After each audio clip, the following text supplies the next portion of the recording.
dan pengurus Sumatera Barat.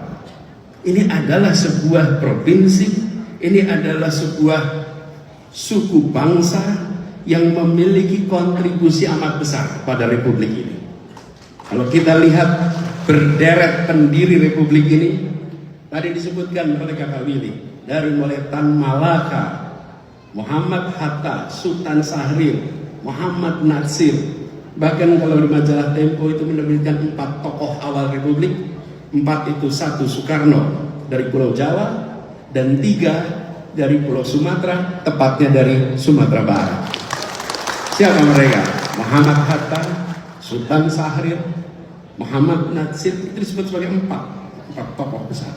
Dan kita menyaksikan mereka, apalagi generasi sebelumnya, mereka sanggup berdebat, mereka sanggup bertukar gagasan, punya pandangan yang berbeda, dan mereka menjaga persahabatan.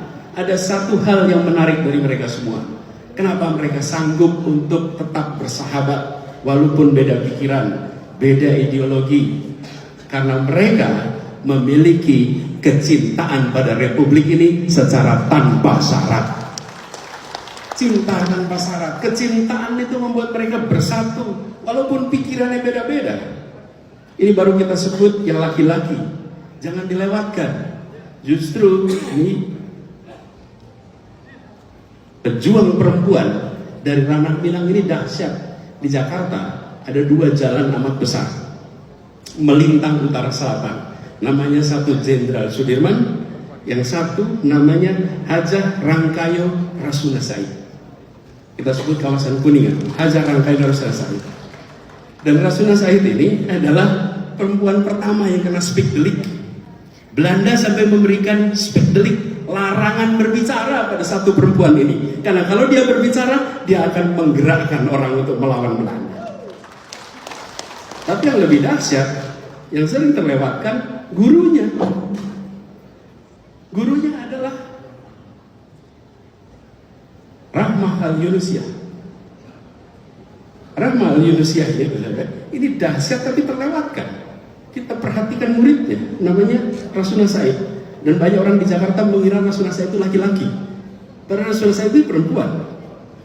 Sekitar tahun 56-57 datang mufti dari Al-Azhar Mesir ke Indonesia. Lalu dibawa oleh Muhammad Natsir pada waktu itu ke Padang Panjang. Datang ke Diniah Putri, sebuah perguruan perempuan. Dan sampai di Diniah Putri itu, mufti dari Al-Azhar terheran-heran. Kenapa? Seluruh murid di tempat itu adalah perempuan. Seluruh murid di situ menguasai bahasa Arab, menguasai bahasa Belanda, bisa berbahasa Inggris, paham Quran, yang tidak pernah terbayangkan mereka sebelumnya. Al-Azhar berdiri 970. Sampai dengan saat itu tidak ada perempuan yang sekolah di universitas itu. Mufti ini tercengang melihat ada satu sekolah isinya perempuan semua dan setara dengan laki-laki. Apa yang terjadi? Tahun berikutnya Rahmah Al-Yunusyah diundang ke Mesir dan dia membuka program perempuan pertama yang kemudian berdampak pada perubahan pendidikan di seluruh dunia Islam. Siapa yang memulai? Seorang perempuan dari ranah Minang, Rahmah Al-Yunusyah. Bayangkan sebuah universitas terkenal di dunia, umurnya hampir 1000 tahun, tidak punya murid perempuan, tidak punya dosen perempuan. Tapi di sini mereka mengirimkan pesan pada semua bahwa perempuan memiliki hak yang sama dan perempuan justru tiang untuk kemajuan sebuah bangsa. Sudah saatnya Rahmah Al-Yunusyah mendapatkan gelar pahlawan nasional. Sudah saatnya. Muridnya diakui, gurunya terlewatkan. Ibu sekalian, ini adalah sebuah tempat di mana tumbuh besar sifat-sifat menghargai demokrasi, sifat-sifat kepahlawanan, pandangan-pandangan yang jauh ke depan.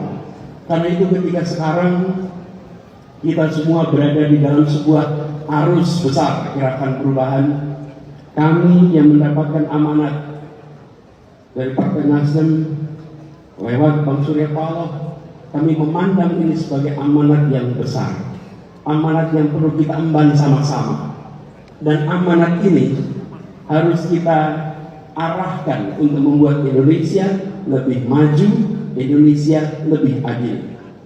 Siapa di antara para pendiri bangsa yang paling konseptual dan paling serius bicara tentang adil? Namanya Muhammad Hatta, seorang